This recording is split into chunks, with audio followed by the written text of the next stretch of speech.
In 1963, a 17-year-old high school student named Randy Gardner stayed awake for 11 days. 264 hours, 11 days without sleep. Gardner did it for a science fair project supervised by sleep researcher William Dement from Stanford, who monitored him throughout. Gardner holds the record for the longest documented period of wakefulness in a healthy human being, a record that has not been seriously challenged since, because sleep researchers now consider deliberately depriving someone of sleep for that duration to be too dangerous to replicate. Gardner survived. He did not hallucinate dramatically, as popular accounts suggest. He did experience significant cognitive impairment, mood disruption, and perceptual disturbances. By the final days, he had difficulty with concentration and short-term memory, was irritable and paranoid, and had episodes of what researchers described as automatic behavior, performing routine actions without awareness or later memory of having done them. After his final press conference, at the end of day 11, he slept for 14 hours and 40 minutes. He reported feeling completely fine afterward. The brain's capacity to recover from acute sleep deprivation is remarkable. The capacity to sustain chronic deprivation without serious long-term consequences is not. Sleep is not downtime. It is not the brain doing nothing while the body rests. It is a period of intense and specific biological activity that cannot be compressed, skipped, or made up in any simple sense. The glymphatic system is one of the most significant discoveries in sleep science of the past decade. The brain is metabolically active. It consumes roughly 20% of the body's energy, despite being only 2% of its mass. That activity produces waste products, including proteins like amyloid beta, that are associated with Alzheimer's disease when they accumulate. During sleep, the glymphatic system, a network of channels surrounding blood vessels in the brain, expands significantly. Cerebrospinal fluid flows through these channels at a dramatically increased rate, washing out metabolic waste products that accumulated during waking hours. The brain is essentially cleaning itself, and it can only run this cleaning cycle effectively during sleep. Chronic sleep deprivation means chronic incomplete cleaning. The waste accumulates. The long-term consequences of that accumulation are still being studied, but the association between poor sleep and neurodegenerative disease is one of the more robust findings in the recent literature.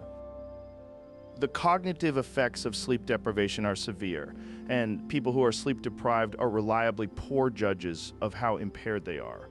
Studies using reaction time tests, cognitive performance batteries, and driving simulations consistently find that people who have been awake for 17 to 19 hours perform at levels equivalent to a blood alcohol concentration of 0.05 below the legal limit in most jurisdictions, but representing meaningful impairment. After 24 hours of wakefulness, the impairment is equivalent to a blood alcohol concentration of 0.1, legally drunk in every jurisdiction. The insidious part is the subjective experience. People who are significantly impaired by sleep deprivation feel less impaired than they actually are. The part of the brain that monitors performance is itself impaired. They feel tired but functional. They are tired and not functional in ways they cannot accurately perceive. This is why drowsy driving is as dangerous as drunk driving. The impairment is equivalent and the self-assessment is equally unreliable, but is treated with a fraction of the social and legal seriousness. Emotional regulation is among the first cognitive functions to deteriorate with insufficient sleep. The prefrontal cortex, which modulates the amygdala's emotional responses, applies context, suppresses inappropriate reactions, requires sleep to function effectively. After a poor night's sleep, prefrontal regulation weakens. The amygdala becomes more reactive, emotional responses become larger, less proportionate, more difficult to control. Studies using brain imaging show that sleep-deprived subjects show 60% greater amygdala reactivity to negative images than well-rested subjects. The connection between the prefrontal cortex and the amygdala, the regulatory pathway that keeps emotional responses proportionate, weakens with sleep deprivation in ways visible on scans. The irritability, the emotional volatility, the tendency to overreact to small provocations that characterizes the sleep-deprived. These are not character failures or attitude problems. They are predictable neurological consequences of insufficient sleep degrading a specific regulatory circuit. If you felt more emotionally reactive today than you wanted to, the first question worth asking is whether you slept enough last night. The immune system is significantly compromised by sleep deprivation in ways that have been quantified. In a study by Eric Prather at UCSF, Participants who slept 6 hours or less per night were 4 times more likely to develop a cold when exposed to the rhinovirus than participants who slept 7 hours or more, not slightly more likely 4 times. The mechanism involves cytokines, immune signaling proteins that are produced and released during sleep. Sleep is when the immune system consolidates its response to threats encountered during the day and prepares for threats tomorrow. Cutting sleep cuts this process short. Matthew Walker at UC Berkeley, whose book Why We Sleep brought this research to a wide audience, notes that every major disease killing people in developed nations, cancer, heart disease, Alzheimer's, diabetes, obesity, has significant causal links to insufficient sleep. The relationship is not merely correlational in all cases. Sleep deprivation causes measurable changes in cancer fighting, immune cells, in insulin sensitivity, in cardiovascular inflammation, and amyloid accumulation. Sleep is not a luxury, it is a biological necessity with consequences for deprivation as serious as the consequences of malnutrition or physical inactivity. The cultural attitude towards sleep in much of the developed world is strikingly at odds with the biology. Sleeping less than you need is frequently treated as a virtue, as evidence of dedication, ambition, toughness. Executives boast about sleeping 4 hours. The phrase "I'll sleep when I'm dead" captures a widespread attitude that sleep is something to be minimized in favor of productive waking hours. The biology says something different. The biology says that the person sleeping 4 hours is performing at a fraction of their cognitive capacity, is emotionally less regulated, is immunologically compromised, is accumulating metabolic waste in their brain, and is over the long term significantly shortening the life they're planning to sleep in when they're done with it. The most productive thing you can do for tomorrow is sleep well tonight. Not metaphorically, literally, the cognitive performance, the emotional regulation, the immune function, the metabolic health, the creative capacity, all of it is better after adequate sleep than after insufficient sleep by margins that dwarf anything you could accomplish in the hours you'd use instead. You're doing the most important thing you can do right now, not resting from life, maintaining the biological infrastructure that makes life possible. The glymphatic system is preparing to run. The immune system is preparing to consolidate. The memories of today are preparing to be processed and stored. All of it waiting for you to let go, so let go. Everything that needs to happen tonight will happen without you. That's the point. October of 1347, 12 Genoese trading ships docked at the port of Messina in Sicily. The port authorities who met the ships found most of the sailors dead. The ones still alive were gravely ill, covered in black swellings at the armpits and groin that oozed blood and pus, racked with fever, delirious, smelling of decay while still breathing. The authorities ordered the ships out of the harbor immediately. It was already too late. Within weeks, the disease was spreading through Sicily. Within months, it had reached the Italian mainland. By the end of 1348, it had swept through France, Spain, Portugal, England, and Germany. By 1351, it had reached Scandinavia and Russia. In roughly 4 years, it killed somewhere between 30 and 60% of the entire population of Europe. Estimates vary because record-keeping collapsed along with everything else. The most careful modern analyses suggest around 50 million dead in Europe alone out of a pre-plague population of roughly 75 million. In some regions, parts of Italy, France, Spain, the death toll was higher. Some villages lost every inhabitant. Some cities lost 2/3 of their population in a single summer. No event in recorded history has killed a higher proportion of a continental population in a shorter time. The disease was bubonic plague, caused by the bacterium Yersinia pestis, transmitted primarily by fleas carried on rats. The medieval world had no germ theory of disease, no understanding of bacteria, no concept of the mechanism by which illness spread. What they had was observation and theology. Observation told them that proximity to the sick increased the risk of becoming sick, which led to quarantine practices that were partially effective. Theology told them that the plague was divine punishment for human sin, which led to flagellant movements, persecution of Jews blamed for poisoning wells, and an intensification of religious practice that did nothing to slow the bacterium moving through the flea population. The gap between what was happening and what people believed was happening produced some of the most desperate and tragic responses in human history. The burning of Jewish communities across Europe, tens of thousands killed in pogroms sparked by plague scapegoating, was one of the worst. The logic was circular and lethal. The plague must have a human cause. Jews are the outsiders, therefore Jews caused it. What the plague did to European society in the century after 1347 is one of the most consequential transformations in Western history. The most immediate economic effect was the collapse of the labor supply. When a third to a half of the workforce dies, the economic consequences are immediate and severe. Agricultural production fell, supply chains broke, trade contracted. But for the survivors, the labor shortage created something that had not existed in medieval Europe for centuries: bargaining power for the poor. Suddenly, there were fewer workers than jobs. Lords who needed their fields worked had to offer better terms. Wages rose across Europe. Serfs who had been legally bound to their lord's land began moving, seeking better conditions, finding that their labor had value in a way it never had before. The rigid hierarchy of feudalism began to crack, not through revolution, but through the simple mathematics of supply and demand applied to human beings. The English Peasants' Revolt of 1381, one of the most significant uprisings in medieval English history, was directly connected to the aftermath of the plague. The peasants who revolted had experienced a world in which their labor had commanded higher wages and better treatment.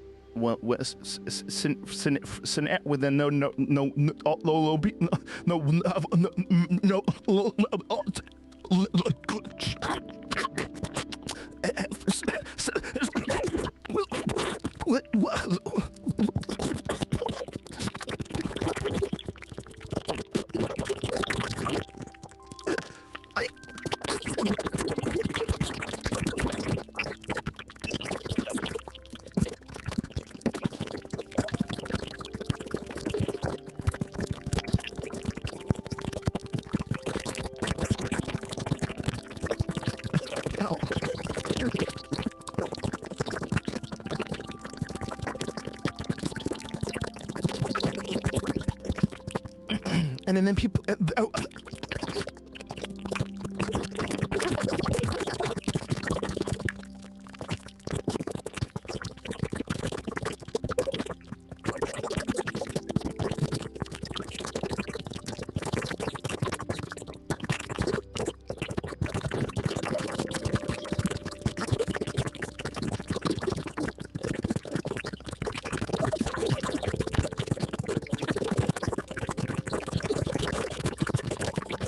The plague didn't cause the revolt, but it created the conditions, the experience of better treatment, the awareness that things could be otherwise, that made the revolt possible.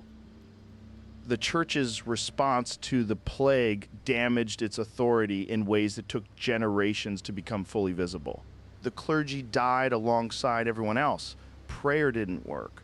The sacraments offered by the church, last rites, confession, the promise of divine protection for the faithful, provided no measurable protection against Yersinia pestis. The devout died at the same rate as the sinful. The clergy who had regular contact with the sick died at higher rates than the general population. The institutional response of the church was frequently inadequate. Many priests fled rather than minister to the dying. The explanations offered divine punishment, the alignment of planets, the wrath of God satisfied no one who watched their entire family die within a week. The authority of the church rested on its claim to mediate between humanity and the divine. The plague raised the question unavoidably of what the mediation was actually accomplishing. The doubt planted in 1347 grew slowly through the following century and a half and flowered into the Protestant Reformation of the 16th century.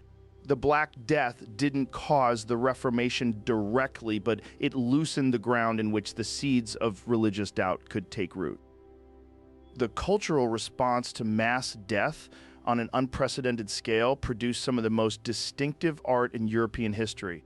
The dance macabre, the dance of death, became a ubiquitous artistic motif in the century after the plague. Skeletal figures of death leading people of all social ranks, kings and peasants, bishops and merchants, in an inevitable procession toward the grave. The equality of death in the face of social hierarchy was a theme that resonated in a world where the plague had killed with complete indifference to status. Giovanni Boccaccio wrote the Decameron during the plague years, a frame story in which a group of Florentines flee the city to escape the disease and tell each other stories to pass the time. The work is vivid, earthy, often comic, deeply human. It is also one of the most important works in the history of European literature. The plague generated art because it forced a confrontation with mortality that could not be avoided or deferred. When death is abstract, it can be ignored. When it is walking through your city, killing half the people you know, it demands a response. Art was one of the responses. The Europe that emerged from the Black Death was not the Europe that entered it. It was smaller in population. It would not recover pre-plague numbers for roughly 150 years, but it was in some ways more dynamic. The loosening of feudal structures, the increase in wages for surviving workers, the questioning of institutional authority, the confrontation with mortality that produced new artistic forms and new ways of thinking about human life. All of these were downstream of the catastrophe. Historians debate whether the Renaissance, the extraordinary flowering of art, science, and humanist thought that began in Italy in the 15th century was accelerated by the plague. The connection is not simple or direct, but the Europe that produced the Renaissance was shaped by the plague in ways that are difficult to fully separate from the Renaissance itself. Catastrophe and creativity are not opposites in history. Sometimes the catastrophe is the condition for what follows. The plague is over. It has been for centuries. The bacterium still exists. Yersinia pestis is still found in rodent populations in parts of the world, still causes occasional human cases, still treatable with antibiotics that didn't exist until 6 centuries after the Black Death. But the world that made the plague possible, the world without germ theory, without antibiotics, without public health infrastructure, without understanding of transmission, that world is gone. You're sleeping in the safest moment in human history with respect to infectious disease. Not a perfectly safe moment, but incomparably safer than any of the billions of people who slept in the centuries before you. That is worth something. Let it settle. So sleep. In 1971, 2 physicists named Joseph Huffelli and Richard Keating put 4 cesium atomic clocks on commercial airplanes and flew them around the world. Well, when the clocks returned, they compared them to identical clocks that had remained stationary on the ground. The clocks that had traveled were behind, not by much, by fractions of a microsecond. But the difference was real, measurable, and precisely consistent with the predictions of Einstein's theories of relativity. Time had passed more slowly on the airplanes than on the ground. This was not a malfunction of the clocks. The clocks were measuring accurately. Time itself had genuinely passed at different rates in the 2 locations. The experiment confirmed something that physicists had accepted theoretically for decades, but that remains genuinely difficult to absorb as a fact about reality rather than an abstraction. Time is not a fixed backdrop against which events occur. It is a physical quantity that can be stretched, compressed, and warped by motion and gravity, and it behaves nothing like our experience of it suggests. Einstein's special theory of relativity, published in 1905, established that time passes at different rates for observers moving at different velocities relative to each other. The effect is negligible at ordinary speeds, which is why Newton's physics, which treats time as absolute and universal, works perfectly well for everyday purposes. But as velocities approach the speed of light, the effect becomes dramatic. An astronaut traveling at 90% of the speed of light for what feels to her like 1 year would return to find that 10 years had passed on Earth. She would have aged 1 year. Everyone she left behind would have aged 10. This is not a thought experiment or a metaphor. It is a physical prediction of special relativity that has been confirmed by experiment repeatedly, and that is accounted for in practical engineering. The GPS satellites orbiting Earth move fast enough and are far enough from Earth's gravitational field that relativistic effects are significant.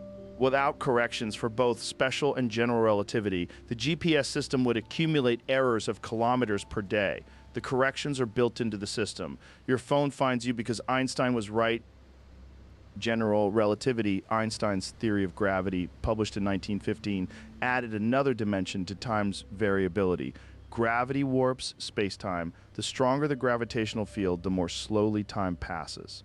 This means time passes more slowly at sea level than at the top of a mountain. The difference is tiny, nanoseconds over a human lifetime, but it is real and measurable with modern atomic clocks. The atomic clocks used to define the international time standard have to be corrected for their altitude above sea level. Near a black hole, the effect becomes extreme at the event horizon, the boundary beyond which nothing can escape. Time as experienced from outside appears to stop entirely. An observer watching someone fall into a black hole would see them slow, redden, and freeze at the horizon, never crossing it, suspended there forever. The falling observer would experience nothing unusual. As they cross, they would simply be inside, in a region from which no information can return. Time ends at the singularity, not in the sense of time stopping, in the sense that the concept of time ceases to be defined, the physics breaks down, what happens there is genuinely unknown. The arrow of time is a separate puzzle from the relativity of time, and in some ways a deeper one. The fundamental laws of physics are time symmetric. The equations describing the motion of particles work equally well run forward or backward. There's no law of physics that distinguishes the past from the future at the level of individual particle interactions. And yet we experience time as having a direction. The past is fixed and the future is open. Eggs break but don't unbreak. Heat flows from hot to cold but not from cold to hot. Memories are of the past, not the future. This asymmetry is so fundamental to experience that it is almost impossible to imagine its absence.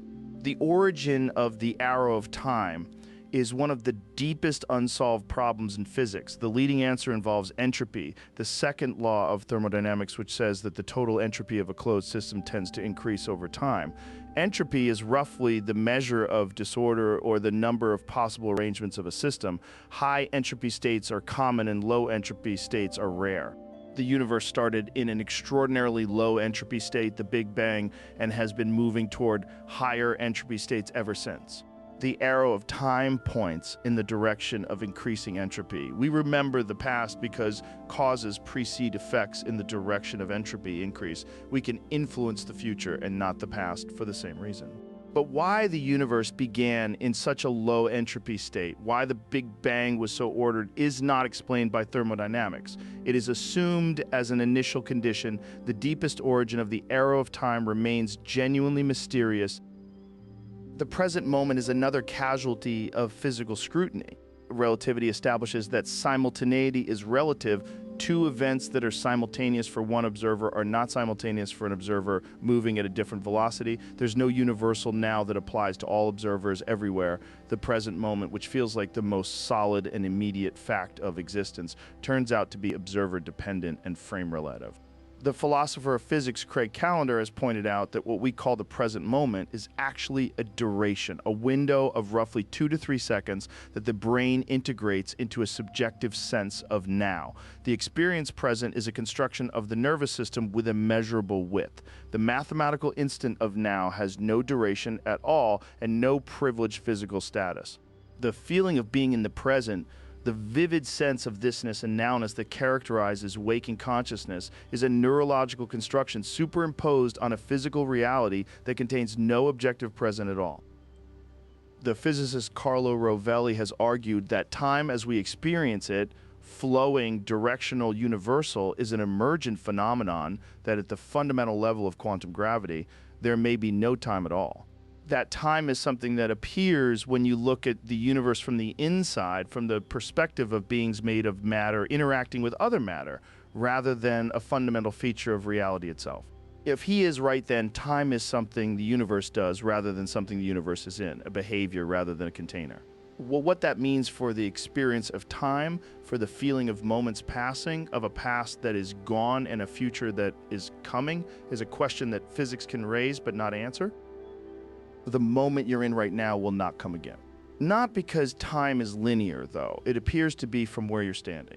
But because this specific configuration, this night, this particular exhaustion, this specific version of you at this specific point in whatever story you're living, is unrepeatable in any universe that contains entropy and the arrow of time. It is passing even as you rest in it, which is not a reason to grasp at it. It is a reason to let it be what it is. A moment, passing in the only direction moments go, take it with you into sleep. In 2023, a team of researchers at the University of Michigan connected electroencephalogram sensors to the brains of dying rats. The rats were under general anesthesia, their hearts were stopped. Within seconds of cardiac arrest, something unexpected happened on the readout gamma wave activity, the high-frequency brain waves associated with conscious perception and information integration in humans surged. The dying brains produced a coordinated burst of activity at frequencies and in patterns associated with heightened conscious states, more organized, more coherent, and in some respects more intense than the activity recorded during normal wakefulness. The surge lasted roughly 30 seconds before the signal faded entirely. The lead researcher, Jimo Borjigan, had conducted similar experiments in 2013 and found the same thing. The 2023 study, which also examined the brains of dying patients in a hospital setting who experienced cardiac arrest, found comparable surges in 2 of the 4 patients, specifically in the brain regions associated with visual processing and conscious perception. The researchers were careful about what they claimed. They did not claim the rats were having near-death experiences. They claimed that the dying brain, rather than simply shutting down like a light being switched off, produces a final organized surge of activity whose functional significance is unknown. What it means is unknown, that it happens appears to be real. The question of whether animals have experiences analogous to human near-death experiences is almost impossible to answer directly because the primary evidence for human near-death experiences is verbal report. Animals cannot tell us what they experience as they die. What we can study is behavior, physiology, and brain activity, and what those studies reveal is more complex than the simple picture of death as biological shutdown. The phenomenon observed in the Michigan rats has been replicated across species. Similar gamma wave surges at the moment of cardiac death have been observed in dogs and other mammals. The pattern appears consistent enough that some researchers believe it reflects a fundamental feature of mammalian brain function at the boundary of life and death rather than a species-specific quirk. The behavior of animals near death is something that has been observed by hunters, farmers, veterinarians, and naturalists for as long as humans have been paying attention to animals. And what has been observed is not always consistent with simple mechanical shutdown. The phenomenon sometimes called terminal lucidity, a period of unexpected clarity and calm that sometimes precedes death after a period of decline, has been documented in animals as well as humans. Dogs that have been unresponsive and clearly dying sometimes rally briefly, become alert, seek contact with their owners, and then die. Whether this represents a genuine return of conscious experience or an artifact of physiological processes in the dying body is unknown. Pre-animals in the final moments of predator attacks sometimes appear to enter a state of dissociation, becoming still apparently calm, unresponsive to stimuli that would normally produce pain responses. This has been documented in wildebeest caught by lions, in rabbits caught by dogs, in various prey species at the moment of capture. The stillness is sometimes interpreted as shock. Some researchers have proposed it reflects the activation of endogenous opioid systems, the brain flooding itself with its own pain-relieving molecules at the moment of mortal threat. If that interpretation is correct, it would mean that the experience of dying, for at least some animals in some circumstances, is one of analgesia and dissociation rather than agony. The dying animal may not be suffering in the way the watching human assumes. The near-death experiences reported by humans share several consistent features across thousands of accounts. The sense of leaving the body, the movement through darkness toward light, the encounter with deceased relatives or beings of light, the life review, the sense of peace, and the reluctance to return. Whether animals have analogous experiences is genuinely unknown, but the question can be approached indirectly by asking what neural substrates would be required for such experiences and whether those substrates exist in other species. The default mode network, the brain system associated with self-referential thought and the narrative sense of self, is present in various forms across mammals. The neural systems associated with emotional memory, with the processing of social information, with the integration of sensory experience into unified conscious states. These are not uniquely human. They are evolved systems present across the mammalian lineage to varying degrees. If near-death experiences in humans reflect the activity of these systems during dying, as some neuroscientific accounts propose, then the relevant question is not whether animals have souls, but whether they have the neural systems that appear to generate these experiences. For mammals, at least, the answer appears to be broadly yes. Elephants display behavior around death that has no obvious functional explanation other than some form of awareness of what death is. They return to the bones of deceased family members. Sometimes years after death, they touch the bones with their trunks, stand quietly, handle the bones carefully. They respond differently to elephant bones than to the bones of other species. They respond differently to the skull than to other bones, touching it repeatedly, rolling it, carrying it. What an elephant experiences when it encounters the remains of its mother years after her death is unknowable in any direct sense. The behavior is consistent with something like recognition, something like acknowledgement. whether it involves anything like grief in the human sense, whether there is something it is like to be that elephant in that moment, we cannot say. But the behavior is there, consistent across populations, across generations, across individuals who have never been taught to behave that way. Something is happening. The honest answer to what animals experience as they die is that we don't know. The honest answer to whether that experience resembles human near-death experiences is that we don't know that either. What we know is that the dying brain is not simply switching off. It is doing something organized, something that in human cases is associated with vivid conscious experience, something that appears consistent enough across mammals to suggest a shared biological basis. The boundary between life and death is not a sharp line. It is a transition zone with its own biology. What happens in that zone, what is experienced there, if anything is experienced, remains one of the genuinely open questions. Not just for animals, for all of us. Every living thing that has ever existed has crossed that boundary exactly once, most of them without leaving a report. The ones that came back and reported found something they struggled to put into words, which may be the most honest thing that can be said about it. Tonight is not that crossing. Tonight is the other one, the small daily rehearsal, the one you come back from every morning, go gently into it. In 1951, a psychologist named Solomon Asch conducted an experiment that was supposed to be about vision. He brought groups of 8 people into a room and showed them a line on a card. Then he showed them 3 other lines and asked which one matched the original. The answer was obvious. One of the 3 lines was clearly the same length as the original. There was no reasonable ambiguity. 7 of the 8 people in the room were Confederates, actors instructed to give the wrong answer unanimously before the real subject answered. What Ash wanted to know was whether the subject would trust their own eyes or conform to the group. Scenario roughly, 75% of subjects went along with the obviously wrong answer at least once. 37% of all answers across the experiment were conforming answers. People saying something they could see was false because everyone around them said it was true. When subjects were interviewed afterward, many said they had genuinely begun to doubt their own perception. The social pressure of unanimous disagreement was strong enough to make people question what their eyes were telling them. Ash's experiment was about conformity, but it demonstrated something deeper. Human beings are so fundamentally social that the absence of social agreement, being the only person who sees what you see, believes what you believe, experiences what you experience, is psychologically destabilizing in ways that go beyond discomfort. We need social reality to anchor individual reality. Without it, the ground shifts. But loneliness is not the same as being alone. Solitude chosen aloneness can be restorative, creative, and deeply valued. Many of the most productive and contented periods in people's lives involve significant time alone. The difference between solitude and loneliness is not the quantity of social contact, but the quality of felt connection. You can be profoundly lonely in a crowd. You can be deeply content in an empty room. The variable that matters is whether you feel meaningfully connected to other people, whether there are people who know you, who care about your experience, who you matter to. The physical presence of others is neither necessary nor sufficient.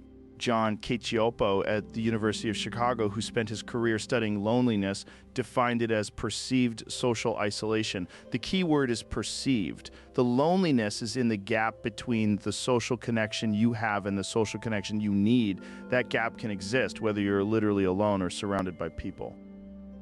The physiological effects of chronic loneliness are severe and parallel the effects of other chronic stressors in ways that were not fully appreciated until relatively recently. The immune system is dysregulated by chronic loneliness. Inflammatory markers increase the expression of genes involved in immune function shifts in ways that increase vulnerability to viral infection and inflammatory disease. The lonely body is a body under chronic low-level threat, the social isolation activating the same stress response that physical danger activates, because in the ancestral environment, social isolation was physical danger. Sleep is disrupted, not the ability to fall asleep, but the quality of sleep. Lonely people show more fragmented sleep, more micro-awakenings, less restorative deep sleep. The vigilance system stays partially active because the brain registers social isolation as a threat state that requires monitoring. You cannot fully let your guard down when your nervous system believes you are alone and unprotected. The cardiovascular effects mirror those of other chronic stressors. Blood pressure is elevated. The risk of heart disease is increased. Katsiopo's research found that loneliness was a better predictor of early death than obesity, a finding that surprised most people who heard it because obesity is so visibly associated with health risks and loneliness is so rarely discussed in those terms. Solitary confinement is the most extreme institutionalized form of forced social isolation, and its psychological effects have been documented extensively enough that a significant portion of the psychiatric community considers it a form of torture. The effects typically begin within days: anxiety and panic attacks, hypersensitivity to stimuli, perceptual distortions, difficulty thinking clearly and concentrating, intrusive thoughts, hallucinations, auditory and visual that emerge not from prior psychiatric illness but from the sensory and social deprivation itself. Stuart Gracian, a psychiatrist at Harvard Medical School, studied prisoners in solitary confinement and identified a specific psychiatric syndrome not present before isolation that included hypersensitivity to stimuli, perceptual distortions, paranoia, difficulties with thinking and concentration, and in many cases, overt psychosis. The syndrome resolved when prisoners were removed from isolation. It returned when they were placed back. The human brain requires social input to function normally, not as a preference, as a biological necessity. Remove the social input long enough, and the brain begins to generate its own hallucinated voices, imagined presences, perceptual distortions that fill the void left by the absent social world.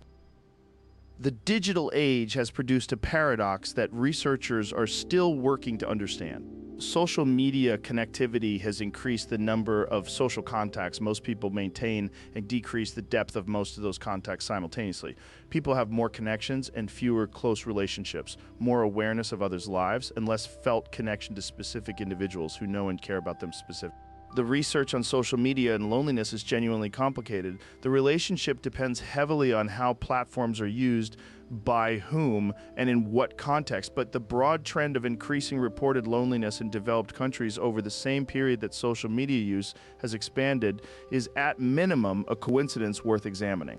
What appears protective against loneliness in the research is not the number of social connections, but the presence of a few relationships characterized by mutual knowledge, genuine care, and felt significance. Quality over quantity with a specific definition of quality. 3 people who genuinely know you and care what happens to you appears to be sufficient. Hundreds of acquaintances who know your curated public presentation is not. The loneliness you feel, if you feel it, is a signal, not a sentence. It is the social version of hunger. Hunger means the body needs food. Loneliness means the self needs connection. Both are uncomfortable. Both are pointing at something real that needs attention. Neither defines you. Neither is permanent. Tonight, the signal can rest. You don't have to solve it right now. The need is real, and the need can wait until morning. For now, there's just the quiet, which is different from loneliness, even when it feels the same. It is different. You're rest in the difference. In the city of Pompeii, buried under volcanic ash in 79 AD and preserved with extraordinary completeness, archaeologists found something in 2019 that stopped them cold. A thermopolium, a Roman fast food counter, complete with stone containers set into a counter like a modern steam table that held food for sale. Traces of duck, pig, fish, snails, and beef were identified in the containers. A fresco on the wall showed the food being sold. A wooden sign above indicated the prices. The Romans had fast food restaurants, not metaphorically, literally counters on street corners where working people could buy hot prepared food because most of them did not have kitchens in their apartments.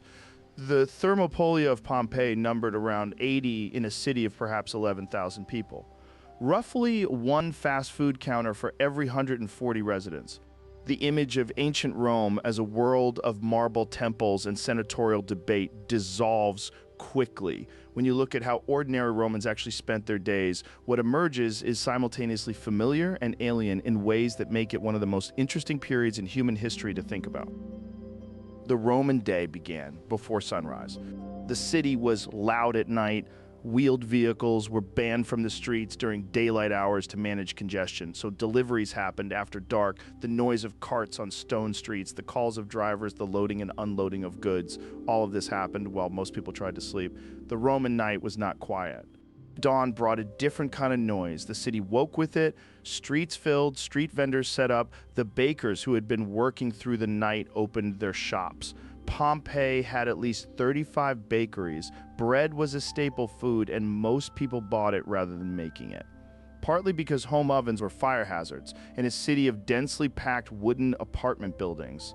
The morning salutatio was a ritual of the social hierarchy. Clients, people of lower status who depended on the patronage of wealthy Romans, would gather at the door of their patron's house at dawn to pay their respects. The patron would receive them, hear their requests, offer assistance, and perhaps give them the sportula, a small gift of food or money. The crowd of clients at your door in the morning was a visible indicator of your social importance. No clients meant no status. Most Romans lived in insulae, apartment buildings of 3 to 7 stories, built around a central courtyard. The ground floor apartments were the most desirable and expensive, larger, cooler, with direct access to the street for commercial activity. Higher floors were cheaper and more dangerous. Fire was a constant risk. Collapse was not rare. Roman building codes existed partly because insulae had a tendency to fall down when built too high with insufficient structural integrity. The upper floor apartments were small, hot in summer, cold in winter, and had no running water. Water had to be carried up from the street-level fountains that were distributed throughout the city. The aqueducts that the Romans were rightly famous for delivered water to public fountains and the homes of the wealthy, but not to upper floor apartments. Chamber pots were emptied from windows into the street, which is why Roman satirists advised walking close to the walls and watching what came from above. The smell of a large Roman city on a summer day was significant. Urine was collected from street corners, public urinals were common, and the urine was valuable as a cleaning agent for wool and transported to fullers who used it to process cloth. Tanneries operated within the city limits, animals were present throughout, the combination was distinctive. Roman public baths, the thermae, were social institutions as much as hygiene facilities. Entry was cheap, sometimes free. The baths were open to all social classes, though men and women used them separately, either in different buildings or at different hours. A visit to the baths involved a sequence of rooms from cool to hot and back again, with pools, steam rooms, and areas for exercise and massage. But the baths were also places to conduct business, to meet friends, to hear news, to be seen. In a city without most of the social infrastructure we take for granted, no coffee shops, no restaurants in the modern sense, no social media, the baths served as a primary venue for the social life of the city. You went to the baths not just to get clean, but to be part of the city. The walls of the baths were covered in graffiti, much of it preserved in Pompeii, love declarations, political endorsements, insults, jokes, boasts, and crude drawings. The Romans wrote on their walls, the things that people now type into phones, the small assertions of existence, the jokes shared with whoever happened to be looking, the record of having been somewhere and having something to say. Roman food was more sophisticated and more varied than the popular image suggests. Garum, a fermented fish sauce produced by leaving fish to liquefy in salt, was the universal condiment of the Roman world, used the way soy sauce is used in East Asian cooking or ketchup in modern America. It was produced in industrial quantities along the Spanish and North African coasts and shipped in amphorae throughout the empire. The smell of its production was apparently extraordinary. The taste, according to those who have reconstructed ancient recipes, is something like Worcestershire sauce or a very good Asian fish sauce. Savory, complex, deeply umami. Roman cookbooks survive. Apicius is the most famous, a collection of recipes that includes dishes of considerable sophistication: stuffed dormouse, flamingo boiled with dates and herbs, elaborate sauces combining sweet, sour, and savory elements in ways that would not look out of place in a modern restaurant menu. The Romans were not eating boiled grain and salted meat. The wealthy ate very well indeed, and even ordinary Romans had access to a varied diet of bread, olive oil, wine, legumes, vegetables, and fish. The Romans had gladiators and public executions and slavery on a massive scale and political violence that makes modern politics look genteel. They also had fast food restaurants and apartment buildings and graffiti and social media analogs and baths that functioned like coffee shops and cookbooks and a deep and apparently universal human need to write things on walls. The distance between them and us is real. The similarity is also real. People have always needed to eat, to connect, to be seen, to have somewhere warm to sleep. The marble and the legions and the emperors are the things that ended. The needs didn't. They are the same needs you have tonight. Feel fed, connected enough, somewhere warm, ready to sleep. The Romans would understand completely. In 1992, an El cargo plane lost power in both engines shortly after takeoff from Amsterdam's Schiphol airport and crashed into an apartment building in the Bijlmermeer neighborhood. 47 people died. It was one of the worst aviation disasters in Dutch history and was covered extensively by TV news. 10 months later, a group of Dutch psychologists asked university students whether they had seen the TV footage of the moment the plane hit the building. 55% said yes, they remembered it. Some described it in detail. The angle of approach, the impact, the fireball. There was no footage. No camera had captured the moment of impact. The footage did not exist. The memories were entirely false, constructed from news coverage of the aftermath, from imagination, from the general emotional salience of the event, from conversations with others. But they were experienced as genuine memories, with the same feeling of having witnessed something real that accompanies accurate memories. The researchers called it the crashing memory study. It became one of the most cited demonstrations of a truth that memory researchers had been establishing for decades, but that most people find genuinely difficult to accept. Memory is not a recording. It is a reconstruction, and reconstructions can be wrong in ways that feel exactly like being right. The dominant model of memory for most of the 20th century was the storage model. Experiences are encoded, stored in the brain somewhere, and retrieved when needed. Memory failures are failures of storage or retrieval. The file is corrupted or you can't find it. But the original experience is somewhere in there intact. This model is wrong in important ways. The neuroscience of memory has established that memories are not stored as fixed traces that are retrieved unchanged. They are reconstructed each time they are recalled, reassembled from distributed components across multiple brain regions, influenced by current knowledge, current emotional state, intervening experiences, and the context of the recall itself. Every time you remember something, you're not playing back. A recording, you're rebuilding it. And the rebuilding process introduces the possibility of change, distortion, and error at every step. Elizabeth Loftus is the psychologist most associated with the scientific study of false memory, and her work has been among the most consequential in the history of psychology. Her early research in the 1970s demonstrated that the way a question about a memory is phrased changes what people remember. In one classic study, participants watched a film of a car accident and were then asked either how fast the cars were going when they hit each other or how fast they were going when they smashed into each other. The smashed group reported significantly higher speeds and were more likely to report seeing broken glass, which had not appeared in the film when asked a week later. The word smashed planted a memory of broken glass that did not exist. The question rewrote the memory.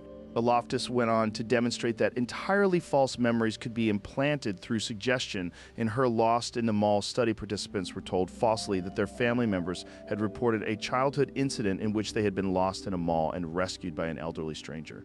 About 25% of participants not only accepted the false memory but elaborated on it, adding details, expressing emotion about it, describing it as a real memory from their childhood. The memory felt real, it was entirely fabricated. The implications for the legal system are serious and have been the focus of significant reform efforts. Scenario e-witness testimony is among the most persuasive evidence that can be presented in a criminal trial. Juries weight it heavily. The confidence of a witness in their identification is treated as evidence of its reliability. The research says something different. Confidence in a memory and accuracy of a memory are only weakly correlated. False memories are often held with great confidence. The factors that make eyewitness identification more reliable, the lighting, the duration of the encounter, the stress level of the witness, the cross-racial nature of the identification, the time elapsed before the identification, are rarely well understood by jurors. The Innocence Project, which uses DNA evidence to exonerate wrongfully convicted prisoners, has found that eyewitness misidentification was a contributing factor in roughly 70% of wrongful convictions. People were convicted and imprisoned based on memories that felt completely real to the people who held them and were completely wrong. Flashbulb memories are the memories associated with emotionally significant events where you were when you heard about September 11th or the death of a public figure or a personal tragedy. They feel different from ordinary memories, more vivid, more detailed, more stable. People often report them with high confidence as among their most reliable memories. The research says they are not more reliable, they are more confidently held, the vividness is real, the accuracy is not significantly better than ordinary memories, and in some respects may be worse because the emotional arousal at the time of encoding can interfere with the accurate encoding of peripheral details, even while intensifying the sense of clarity. People confidently misremember where they were, who they were with, and what they were doing when they heard about major events, not because their memories are defective, but because that is how memory works for everyone. Sleep is when memories are consolidated. The hippocampus, which holds recent memories in a temporary labile form, transfers them to the cortex during sleep for longer-term storage. This process involves replay and integration, new memories being connected to existing knowledge, redundant details being stripped away, the essential structure being preserved. But integration means modification. When a new memory is connected to existing knowledge, it is influenced by that knowledge. The memory of an event is stored not as an isolated recording, but as part of a network of related information. Everything connected to that network can color the memory. This is why sleep after learning improves retention, but it is also why sleeping on something can subtly change how you remember it. The consolidation process is not preservation, it is editing. You're about to consolidate today. Whatever happened, whatever you experienced, whatever you said or thought or felt is about to be processed, integrated, edited, and stored in the form it will take for the rest of your life. The memories you wake with tomorrow will not be identical to what happened today. They will be the brain's version of what happened today, shaped by what you already knew, colored by how you felt, edited for relevance, which is not a flaw. It is what memory is. The brain keeping what matters and letting go of what doesn't. Let it do its work. You don't need to supervise the process. Just sleep. The editing happens better without you watching. In 1992, an El cargo plane lost power in both engines shortly after takeoff from Amsterdam's Schiphol airport and crashed into an apartment building in the Bijlmermeer neighborhood. 47 people died. It was one of the worst aviation disasters in Dutch history and was covered extensively by TV news. 10 months later, a group of Dutch psychologists asked university students whether they had seen the TV footage of the moment the plane hit the building. 55% said yes, they remembered it. Some described it in detail. The angle of approach, the impact, the fireball. There was no footage. No camera had captured the moment of impact. The footage did not exist. The memories were entirely false, constructed from news coverage of the aftermath, from imagination, from the general emotional salience of the event, from conversations with others. But they were experienced as genuine memories, with the same feeling of having witnessed something real that accompanies accurate memories. The researchers called it the crashing memory study. It became one of the most cited demonstrations of a truth that memory researchers had been establishing for decades, but that most people find genuinely difficult to accept. Memory is not a recording. It is a reconstruction, and reconstructions can be wrong in ways that feel exactly like being right. The dominant model of memory for most of the 20th century was the storage model. Experiences are encoded, stored in the brain somewhere, and retrieved when needed. Memory failures are failures of storage or retrieval. The file is corrupted or you can't find it. But the original experience is somewhere in there intact.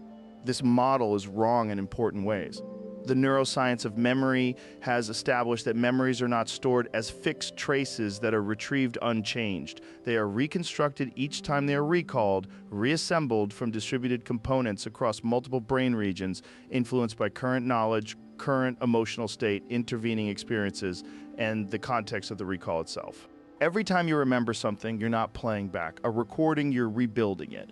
And the rebuilding process introduces the possibility of change, distortion, and error at every step.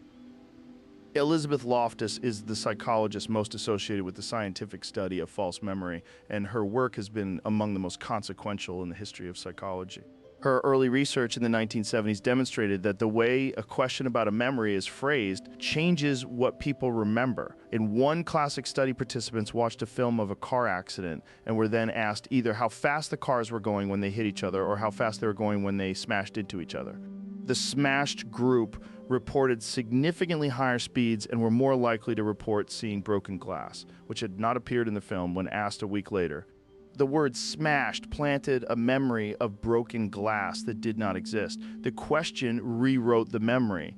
Loftus went on to demonstrate that entirely false memories could be implanted through suggestion. In her Lost in the Mall study, participants were told falsely that their family members had reported a childhood incident in which they had been lost in a mall and rescued by an elderly stranger. About 25% of participants not only accepted the false memory but elaborated on it, adding details, expressing emotion about it, describing it as a real memory from their childhood. The memory felt real, it was entirely fabricated. The implications for the legal system are serious and have been the focus of significant reform efforts. Scenario e-witness testimony is among the most persuasive evidence that can be presented in a criminal trial. Juries weight it heavily. The confidence of a witness in their identification is treated as evidence of its reliability. The research says something different. Confidence in a memory and accuracy of a memory are only weakly correlated. False memories are often held with great confidence. The factors that make eyewitness identification more reliable, the lighting, the duration of the encounter, the stress level of the witness, the cross-racial nature of the identification, the time elapsed before the identification, are rarely well understood by jurors. The Innocence Project, which uses DNA evidence to exonerate wrongfully convicted prisoners, has found that eyewitness misidentification was a contributing factor in roughly 70% of wrongful convictions.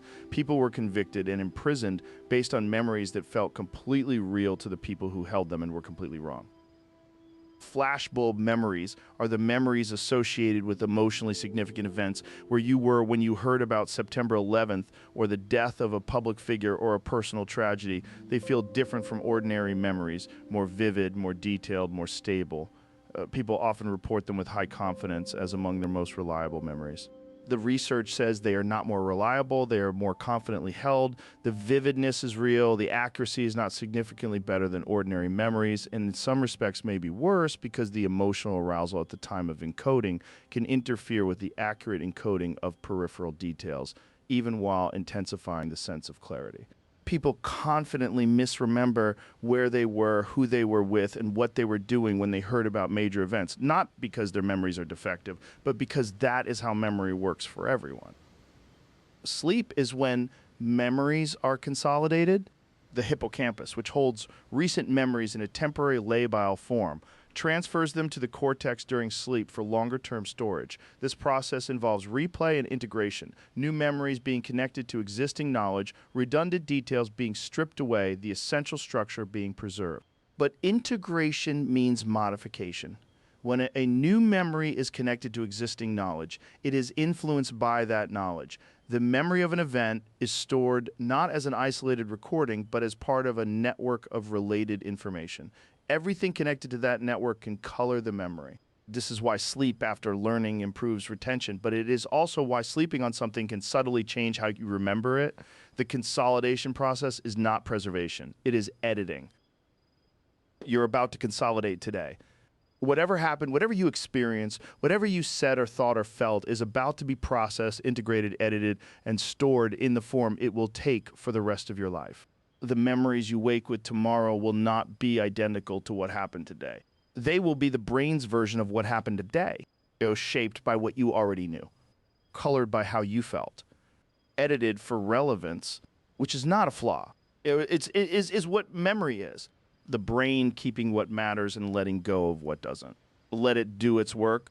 You don't need to supervise the process. Just sleep. The editing happens better without you watching